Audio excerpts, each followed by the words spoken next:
हरे कृष्णा, राधे राधे। श्री कृष्ण भगवान की कृपा आप पर, आपके परिवार पर सदा सर्वदा बनी रहे।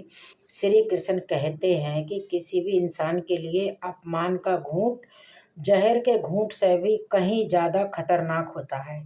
लेकिन ये इतनी सी बात किसी दूसरे का अपमान करने वाले व्यक्ति को तब तक बिल्कुल समझ में नहीं आती जब तक कि खुद उसका किसी और के द्वारा अपमान ना किया जाए, उसको किसी के और के द्वारा नीचा ना दिखाया जाए। भगवान श्री कृष्ण ये भी कहते हैं कि बुराई को सहन करने की एक सीमा होती है। जब वो सीमा हद पार करने लग जाए और सामने वाला उस समय भी अपने ही अपमान का घूंट, अपनी बेइज्जती का घूंट पी कर चुप रहे, तो समझ लीजिए कि सामने वाले के पाप में वो खुद भी उतना ही भागीदार है। ये बात खुद भगवान श्री कृष्ण ने साबित भी करके दिखाई। भगवान श्री कृष्ण ने शिशुपाल की 100 गलतियों को, 100 अपशब्दों को बर्दाश्त किया था, लेकिन जैसे ही अगला अपशब्द बोलने के लिए शिशुपाल ने अपना मुंह खोला, भगवान श्री कृष्ण ने अपने सुदर्शन चक्र से उसका गला काट दिया। इसके भगवान श्री कृष्ण हम सबको ये सीख देना चाहते हैं कि बुराई को सहन करने की एक सीमा होती है, लेकिन जब उस सीमा को आप पार करने के बाद भी उसके लिए खड़े नहीं होंगे तो आप खुद भी सामने वाले की बुराई को दूर करना तो छोड़ो, खुद उसकी बुराई के पूरे पूरे भागीदार भी बन जाते हैं। अगर ऐसा होता है तो सामने वाले को कभी ये एहसास ही नहीं होगा कि वो गलत कर रहा है। जबकि कोई इंसान गलती करता है तो उसे उसकी गलती का एहसास कराया जाता है, ना कि खुद उसकी गलती में शामिल हो जाए। आज का ये वीडियो बहुत खास होने वाला है। आज के इस वीडियो में मैं आपको बताऊंगी कि अगर कोई आपकी बुराई करे या फिर कोई आपको नीचा दिखाए तो आपको क्या करना चाहिए। इस वीडियो में आपको ऐसे 4 तरीके बताए जाएंगे जिन 4 तरीकों से आप किसी भी वर्ग के व्यक्ति से अपने अपमान का, अपनी बेइज्जती का बदला बहुत ही आसानी से और बहुत ही सरल तरीके से ले सकते हैं।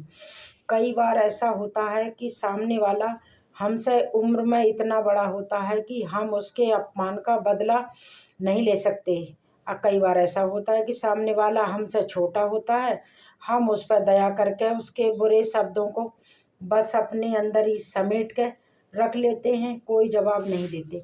लेकिन आज के इस वीडियो में सभी वर्ग के लोगों को ध्यान में रखते हुए ये बताया जाएगा कि आप किन 4 तरीकों से अपनी बेइज्जती का या अपने अपमान का बदला ले सकते हैं।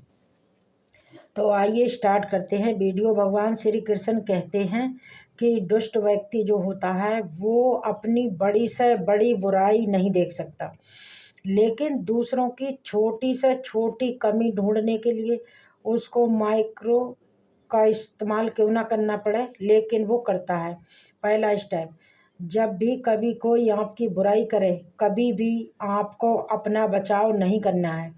यानी कि उस कमी की या उस बुराई के होने की चाहे कितनी भी जायज़ वजह हो, कितना भी सॉलिड रीज़न क्यों ना हो, आपको बोलना नहीं है, आपको चुप रहना चाहिए।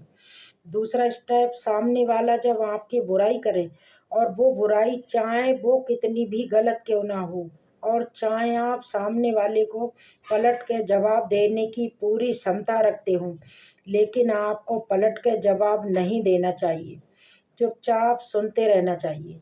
तीसरा स्टेप, सामने वाला जब आपकी बुराई करे तो आप उसे उसका कारण ज़रूर पूछें।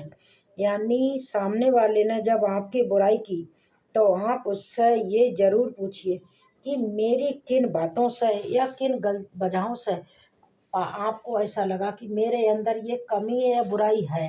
अब बात करते हैं चौथे स्टेप की। अगर सामने वाला आपको कारण बता दे तो फिर आप उससे उसका निवारण भी पूछें। यानी सामने वाले ने जो आपकी बुराइयां बताई हैं, आप में जो खामियां निकाली हैं, वो कारण भी हैं जिनकी वजह से आपको गलत साबित किया जा रहा है। अब आप उनसे ये भी पूछें कि मैं इन बुराइयों को किस तरह से दूर कर सकता हूँ।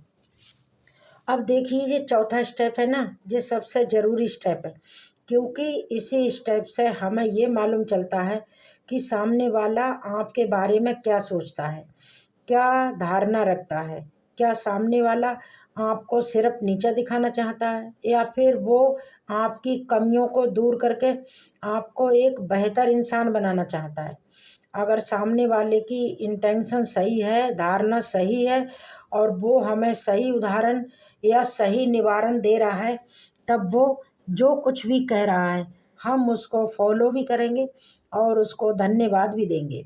और अगर ऐसा नहीं है तो सिर्फ सामने वाले ने कमियां उसको नीचा दिखाने के लिए ही सिर्फ निकाली जाती हैं। जब कोई इंसान बेवजह सामने वाले को अपशब्द बोलता है, सामने वाले की खामियां निकालता है, जबकि ऐसा कुछ होता नहीं है, तब उसकी सिर्फ और सिर्फ एक ही कोशिश होती है कि सामने वाले के हौसले को ख़त्म करना, सामने वाले की हिम्मत को तोड़ना, ताकि वो कभी कामयाबी के रास्ते पर आगे ना चल पाए। देखिए, ये जो 4 तरीके बताए हैं, 4 स्टेप बताए हैं, अब इनको और भी अच्छे तरीके से समझने की कोशिश करते हैं। इससे पहले हम जानते हैं कि इस दुनिया में 3 तरह के लोग होते हैं। सबसे पहले वो लोग होते हैं जो आपसे बड़े होते हैं, उम्र में भी और अनुभव में भी।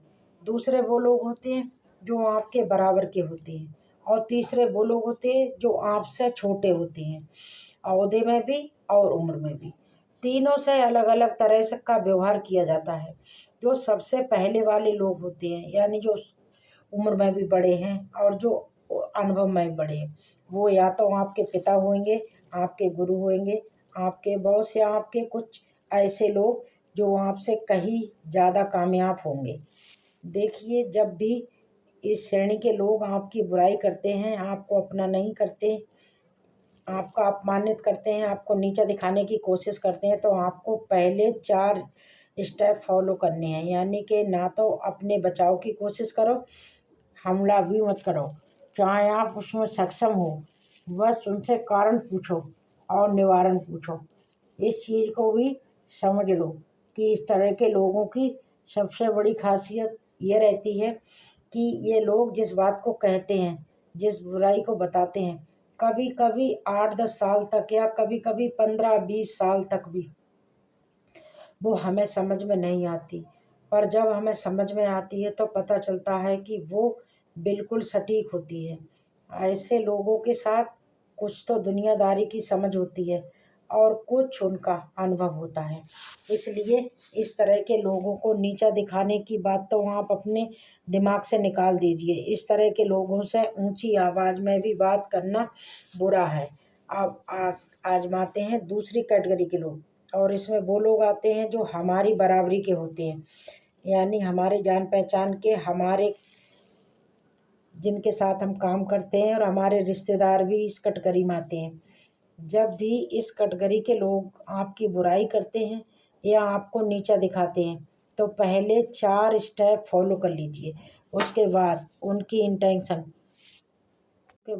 इंटेंशन समझने की कोशिश करिए। उनके दिमाग में क्या विचारधारा बन रही है आपके लिए, उसे समझने की कोशिश कीजिए।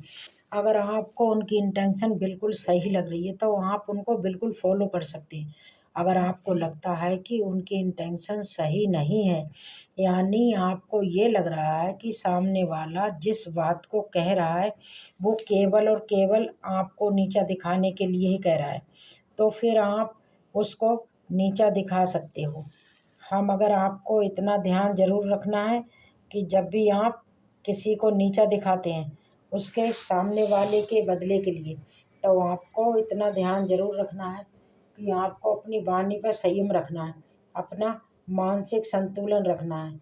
क्योंकि कई बार ऐसा होता है कि जब हम किसी से बहुत ज़्यादा गुस्से में आते हैं तो हम उस समय ऐसे शब्दों का प्रयोग कर लेते हैं जो हमें बाद में, जिनके लिए हमें बड़ा पछताना पड़ता है।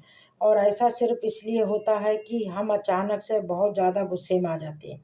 इसलिए अगर आप किसी से बदला लेना चाहते हैं तो आपको धीरज रखना होगा, आपको शांत रहना होगा, और आपको अपनी बेहतर कामयाबी से सामने वाले को जवाब देना होगा।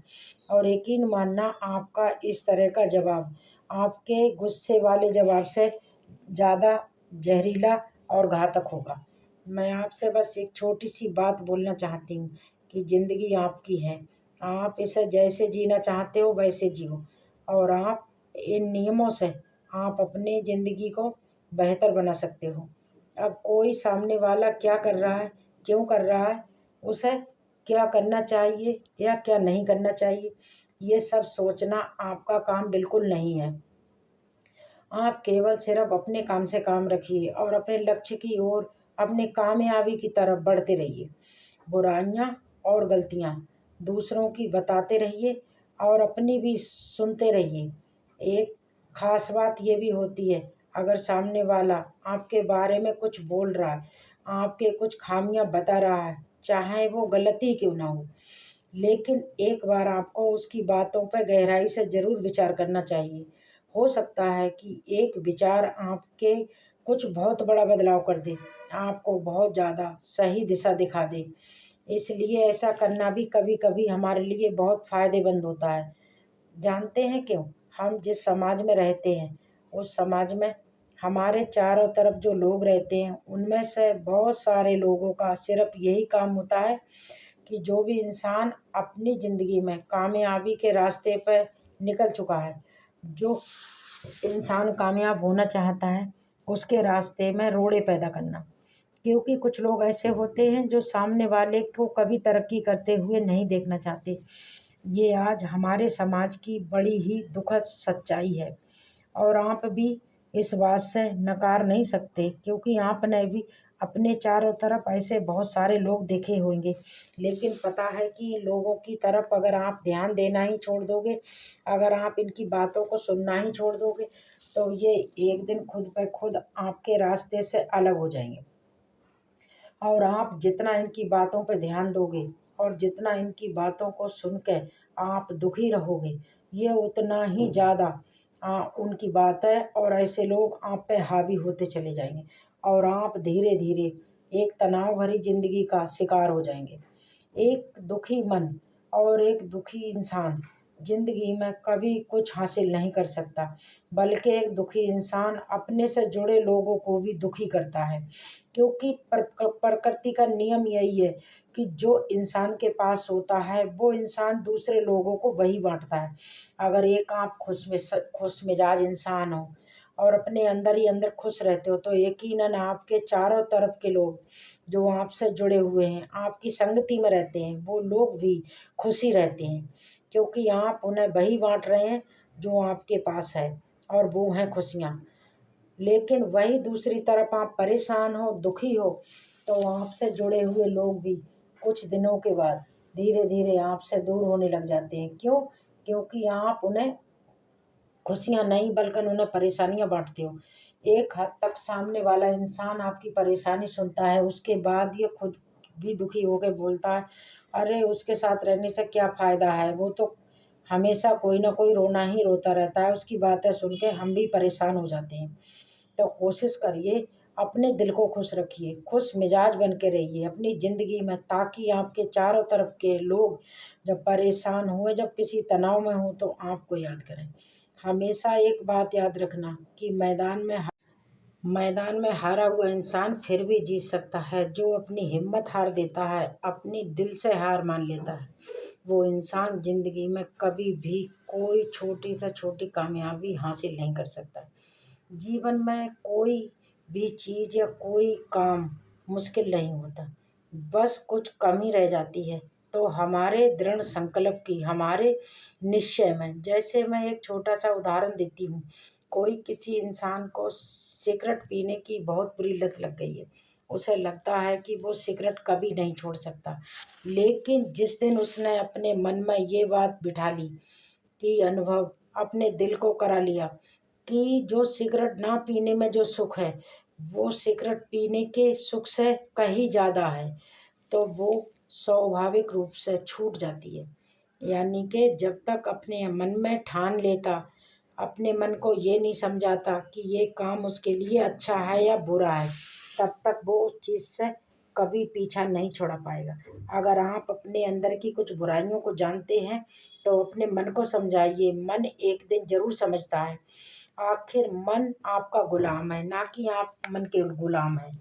इसलिए अपने मन को समझाइए कि इन कमियों से दूर रहना ही आपके लिए अच्छा है। तो निसंदेह ही आपका दिल इस बात को समझेगा और उस रास्ते से दूर भी करेगा। सच बताऊं तो जिंदगी में सुखी रहने का एक ही मूल मंत्र है कि दूसरों की कड़वी बातों को ना सीखिए, क्योंकि कभी कभार ऐसा होता है कि हमारे सामने या हमसे जुड़े लोग हमारे बारे में कुछ ऐसा बोलते हैं जिन्हें हम भूल पाना हमारे लिए बहुत मुश्किल हो जाता है। सामने वाला व्यक्ति तो 2 मिनट में अपनी बात बोल के निकल जाता है, परंतु हमारे लिए उस बात को भूलने में 2 महीने और 2 साल भी लग सकते हैं। और यकीन मानना, जब तक ये कड़वी बातें आप अपने दिमाग में, आप अपने दिल से लगा के बैठोगे, तब तक आप कभी शांत नहीं रह पाओगे। और एक अशांत मन कभी भी कोई काम सरलता से या आसानी से नहीं कर पाएगा। सीधी सी बात है कि जिस तरह हिलते हुए पानी में इंसान की परछाई नहीं दिखाई देती, उसी प्रकार अशांत मन में कभी भी शांति नहीं रह सकती। आप इस बात को एक साधारण तरीके से ऐसे भी समझ सकते हैं कि जैसे आपका पड़ोसी अपने घर का पूरा करकट आपके घर के सामने फेंक के भूल जाता है कि उसने क्या किया है। अब उस कूड़े को साफ करने की जिम्मेदारी आपकी है, क्योंकि उसने अपने घर की सफाई करके कूड़ा आपके दरवाजे के सामने फेंक दिया है। वो तो ऐसा करके अपने घर का साफ कर चुका है। कोई आपसे अपशब्द कहता है और फिर उसे भूल जाता है, परंतु उन शब्दों का आपके ऊपर कितना गहरा प्रभाव पड़ता है, ये सिर्फ आप ही जानते हैं। हमें ये समझना चाहिए कि जो हुआ वो बीत चुका है। बीते वक्त को हम नहीं बदल सकते। हमारे हाथ में जो है वो हमारा वर्तमान है। और अगर हम अपने वर्तमान को अपने अतीत से जोड़े रखेंगे, अतीत की बुरी यादों से जोड़े रखेंगे, तो हम जिंदगी में अपने लिए तो क्या, दूसरों के लिए भी खुशियां नहीं खरीद पाएंगे। इसके लिए ज़रूरी ये है कि जो बीत गया उसे जाने दो, जो आने वाला है उसके बारे में विचार करो, और जो हाथ में है उसे आनंददायक बनाओ। क्योंकि बिल्कुल सही बात है कि खुद को खुश रखना हमारी खुद की ही जिम्मेदारी है, और ये जिम्मेदारी हमें कभी किसी दूसरे पर बिल्कुल नहीं डालनी चाहिए। अगर आपको पता चले कि जो जो तोहफा आप सामने वाले को जन्मदिन पर दे रहे हैं और वही तोहफा वो आपको आपके जन्मदिन पर वापस मिलने वाला है, तो क्या आप सामने वाले को कभी बुरा तोहफा देंगे? बिल्कुल भी नहीं देंगे। आप जानते हैं कि वही तोहफा आपको भी वापस मिलने वाला है। यदि आप जानते हैं तो आप उसे अच्छा तोहफा ही देंगे, ताकि आपके हाथ में भी आपके जन्मदिन पे अच्छा ही तोहफा आए। हमारे जीवन भी कुछ ऐसा ही है। हम जो भी कर्म करते हैं, दूसरों के साथ जो भी व्यवहार करते हैं, वही हमारे पास लौट के आता है। और इस बात को हम जितनी जल्दी मानते हैं, जितनी जल्दी अपनी ज़िंदगी में अमल करते हैं, उतना ही हम अपनी ज़िंदगी को आसान बनाते हैं। ये बात मान लेना ही हम सबको बेहतर होगा। दूसरों से जैसे बोलो, जैसा आप दूसरों से सुनना चाहते हो, दूसरों के साथ ऐसा ही व्यवहार करिए जैसा आप दूसरों से अपने लिए चाहते हो। क्योंकि पृथ्वी गोल है। हमारा किया हुआ कर्म, हमारा हर तरीके का प्रयास हम तक वापस घूम कर जरूर आता है। भगवान श्री कृष्ण कहते हैं कि आत्मा हमेशा जानती है कि सही क्या है और गलत क्या है, लेकिन मनुष्य के सामने चुनौती तब आती है जब उसे अपने मन को समझाना होता है। किस्मत पर सर पीटने से कहीं ज़्यादा बेहतर होता है कि हम अपने अंदर मेहनत का ऐसा तूफान पैदा करें कि हमारी किस्मत के दरवाजे खुद पर खुद खुल जाएं। यदि भगवान आपसे किसी बड़े लक्ष्य तक पहुंचाना चाहते हैं, तो हर दिन आपको कुछ जीवन में कोई ना कोई परेशानी जरूर आएगी, क्योंकि भगवान कठिन रास्तों पर चलाने के बाद ही महान सफलता देते हैं। वो हमेशा हमारी हिम्मत की परख करते हैं। और भगवान तो क्या, अगर कोई इंसान भी आपको परखता है तो आपको बिल्कुल भी बुरा नहीं मानना है। जानते हैं क्यों? कि परख हमेशा सोने की होती है। कोई भी कोयले की परख नहीं करता। आपका अनुमान कभी गलत हो सकता है, लेकिन आपका अनुभव कभी गलत नहीं हो सकता, क्योंकि अनुमान हमारे मन की कल्पना होती है और अनुभव हमारे जीवन की सीख होती है। कुछ भी करने से पहले एक चीज़ हमेशा याद रखो कि अगर बुरे लोग सिर्फ समझाने से समझ जाते, तो बांसुरी बजाने वाले श्री कृष्ण कभी भी महाभारत नहीं होने देते। समय और स्थिति कभी भी बदल सकती है, इसलिए कभी किसी का अपमान ना करो, किसी को तुच्छ ना समझो। आप कितने भी शक्तिशाली क्यों ना हो, पर समय सबसे ज़्यादा शक्तिशाली होता है। ब्लेड की धार कितनी भी तेज हो, वो पेड़ को नहीं काट सकती। और एक कुल्हाड़ी चाहे कितनी भी शक्तिशाली हो, लेकिन आपके वाल कभी नहीं काट सकती। इसलिए हर इंसान की अपनी ही कुछ काबिलियत होती है, अपने ही कुछ गुण होते हैं। इसलिए कभी अपने आप को दूसरों से तुलना करके नीचा ना समझें, अपने आप को दूसरों से कम ना समझें, क्योंकि आप जो कर सकते हैं हो सकता है वो सामने वाला कभी सपने में भी ना कर पाए। बस अपने हौसले बुलंद रखिए और कामयाबी के रास्ते पर धीरे धीरे चलते रहिए। जानते हैं कछुए और खरगोश की कहानी में खरगोश क्यों हारता है? क्योंकि उसको अपने ऊपर ओवर कॉन्फिडेंस होता है, और कछुआ इसलिए जीत जाता है क्योंकि उसको उसको अपने आप पर विश्वास होता है। आप इस कछुए की तरह निरंतर और लगातार प्रयास करते रहिए। जीवन आपको कछुए से भी बेहतर जीत दिलाएगा।